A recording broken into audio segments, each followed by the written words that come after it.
పార్టీపై పట్టులేని పవన్ కళ్యాణ్, బాలికపై జనసేన నేత అఘాయిత్యం, 6వ తరగతి పాపతో బట్టలు విప్పి వికృత చేష్టలు, నెల్లిమర్లలో జనసేన ఎమ్మెల్యే నాగం మాధవిపై తిరుగుబాటు, పార్టీలో వరుస ఘటనలు, పవన్ స్పందన ఏది? జనసేన ఎమ్మెల్యేలతో పవన్ కళ్యాణ్ రెగ్యులర్ గా సమావేశం అవుతున్నారా?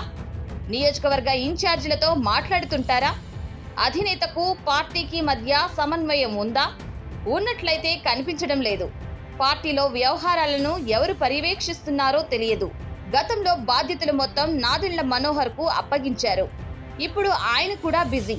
దాని ఫలితమే కాబోలు పార్టీ కట్టు తప్పుతోంది. కోనసీమ జిల్లా ముమ్మిడివరం నియోజకవర్గం పోలవరం మండలం బాణాపురంలో 6వ తరగతి చదువుతున్న 10 ఏళ్ల బాలికపై అఘాయిత్యానికి ఒడిగట్టాడు సత్య వెంకటకృష్ణ అనే జనసేన నాయకుడు. బట్టలు విప్పి వికృత చేష్టలు చేసినట్లు పోలీసులు గుర్తించారు. బాలికపై లైంగిక దాడి మొదటిసారి కాదు, పలుమార్లు అఘాయిత్యం చేసినట్టు బయటకొచ్చింది. దీంతో నిందితుడిపై పోక్సో చట్టం కింద కేసు నమోదు చేశారు. అయితే కేసు నమోదు కాకుండా రాజీ కోసం కూటమి నేతలు తీవ్ర ప్రయత్నాలు చేయడాన్ని తీవ్రంగా తప్పుపట్టింది బీసీవై పార్టీ.